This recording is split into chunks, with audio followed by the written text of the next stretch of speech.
On pourrait être surpris du silence de la Russie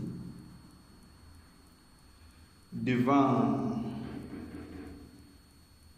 l'insurrection populaire généralisée actuellement en Iran, que d'aucuns présentent comme étant une tentative ou une forme d'agression du régime politique iranien des mollahs par les puissances occidentales. Il faut dire déjà que le régime politique des mollahs a été installé en Iran à la place du Shah d'Iran par les puissances occidentales. Ayatollah Khomeini est parti de la France où il a été protégé pour prendre le pouvoir en Iran. Il faut dire aussi que le programme d'armement iranien a été longtemps porté par des scientifiques occidentaux. Or, des scientifiques occidentaux chargés ou maîtrisant la technologie militaire nucléaire sont encadrés par les politiques et le système militaire profond de leurs États. Un scientifique qui maîtrise une telle technologie ne peut pas soutenir un tel projet de développement de l'armement nucléaire dans un pays sans que son État ne lui accorde autorisation. Dans longtemps, les nations occidentales ont soutenu le programme d'armement nucléaire iranien.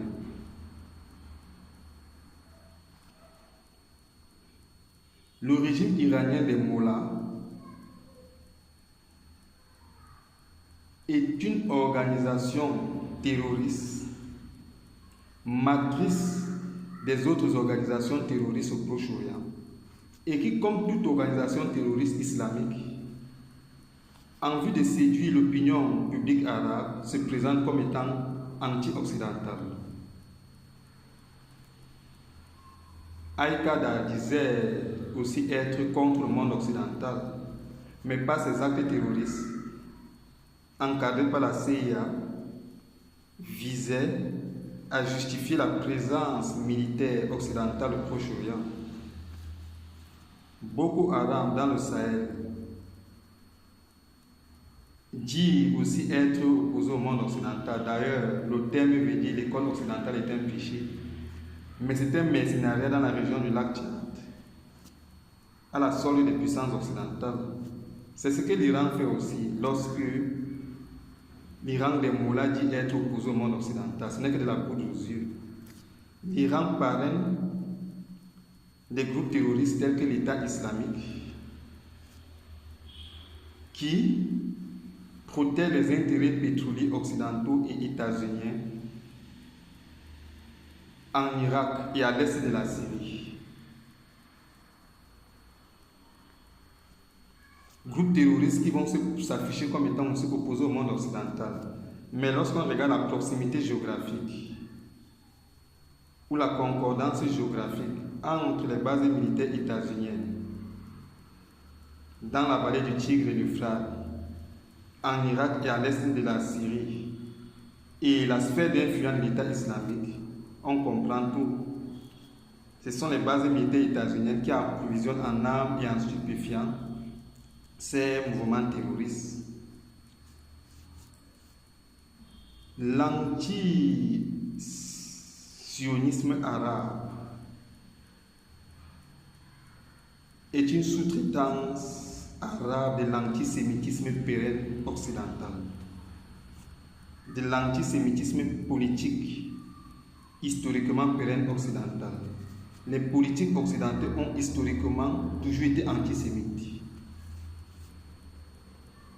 Si on questionne en profondeur l'histoire, et les Arabes ne sous-traitent que leur antisémitisme, la sympathie des nations occidentales envers le peuple juif ne vise qu'à séduire la diaspora juive et de freiner la dynamique sioniste vers le Proche-Orient, qui renforcerait démographiquement et militairement l'État d'Israël.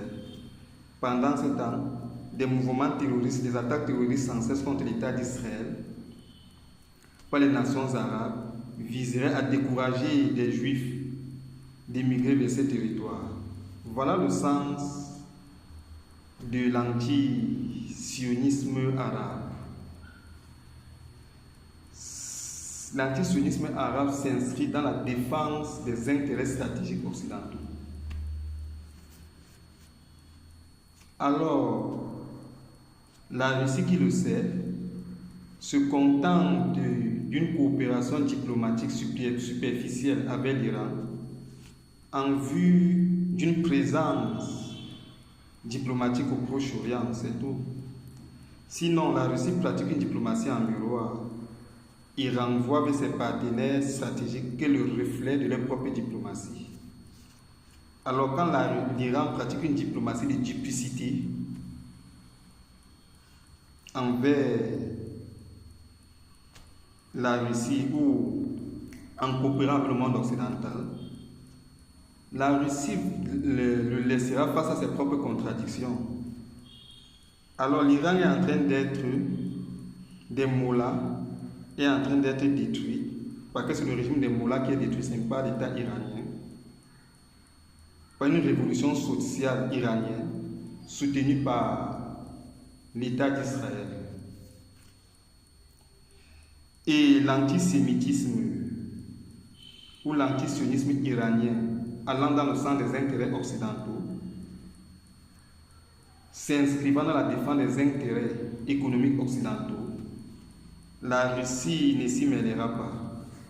Pas parce qu'elle n'est pas fidèle envers ses partenaires diplomatiques, mais parce qu'elle ne l'est qu'envers des partenaires sincères et fidèles dans leur hostilité ou leur résistance à l'impérialisme occidental. Voilà comme il faudrait comprendre, ou on pourrait comprendre, le contexte des crises sociales actuelles en Iran.